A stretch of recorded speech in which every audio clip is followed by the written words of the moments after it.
Hong Kong. Team ni Ate Happy. Dito kami pipwesto ng aming meron kang isang campsite. trapal, tatlong trapal dala ko. Diyan, ito. Diyan ako Dito ko ilalagay ang aking hammock. Ito puno na to. At saka dyan. Update ko kayo mamaya pag naikabit ko ng aking hammock. Yun ang magiging front ko. Beach. Ayan guys, pumiso na lang muna ako doon sa may bandang forest. Pero front ko pa din ang beach. Kasi may darating mamaya, dito siya. Para mas madali lang siyang magpwesto pagdating niya kasi malilate siya.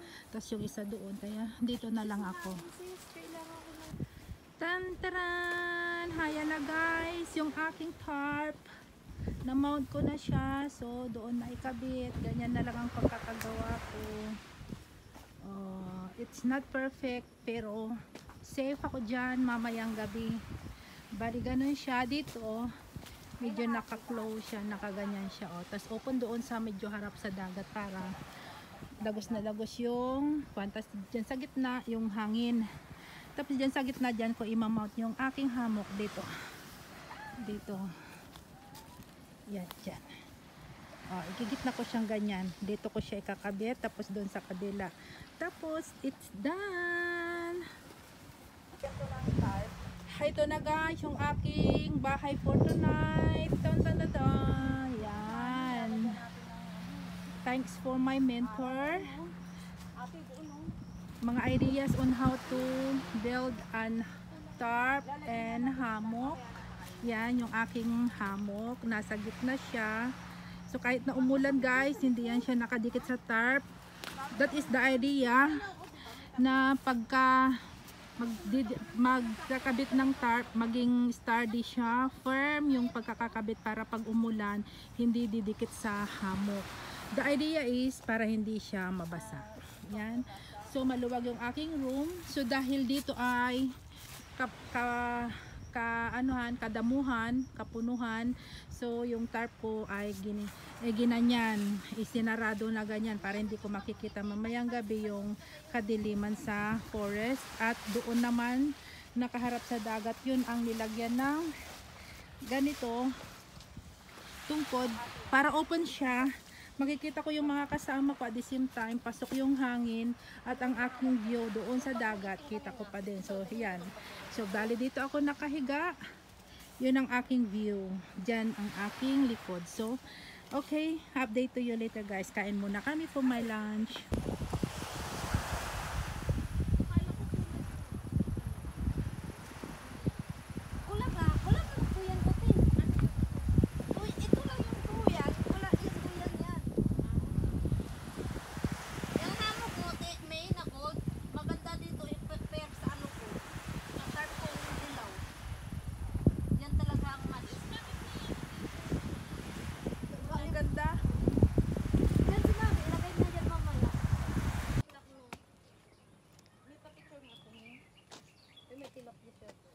Nandito kami sa Paklap Village. Yan.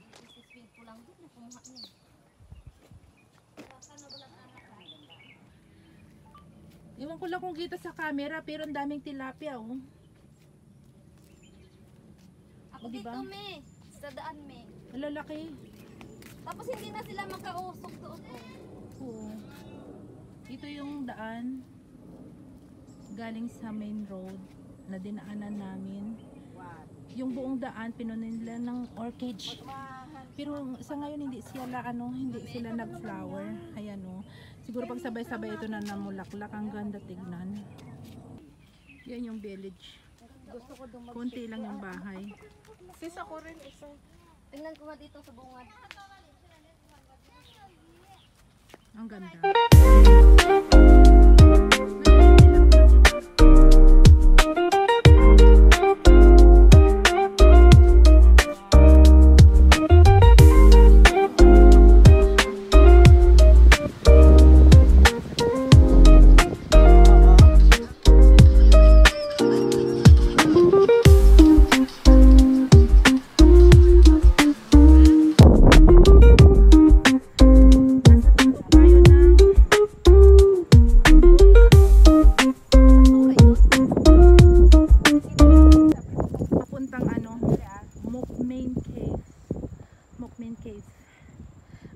main beach. Pero doon kami nakapasit sa kabila. Ano natin? Yung plato, akin na yung plato. Para maupuan mo yan. Ang upuan, ano yan? Tabi, ano nyo? Baliktad. Baliktad nyo. Mabigay yan sa kanya. Mabigat. Plastic lang yan.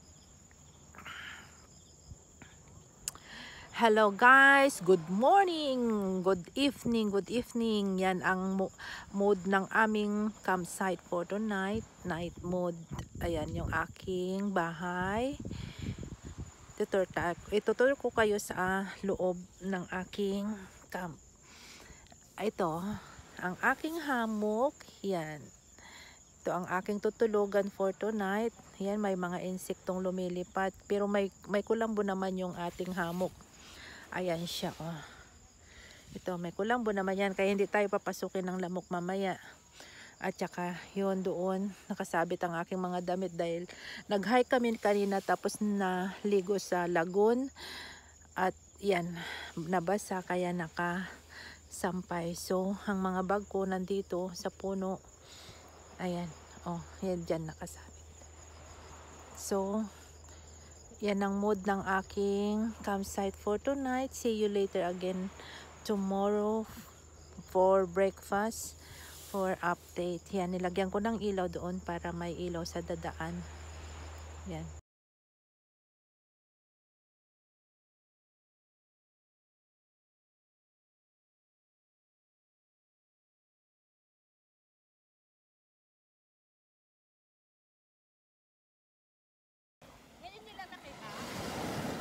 Ay, walang kwenta. Madilim eh. Tignan mo ate, oh. Wag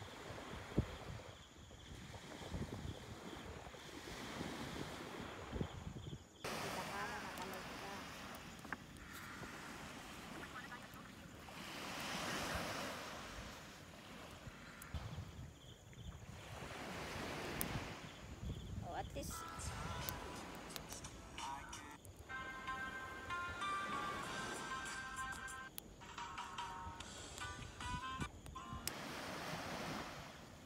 Ibaba mo lang, baba mo lang. Baba mo yung cake mo lang para toast niya.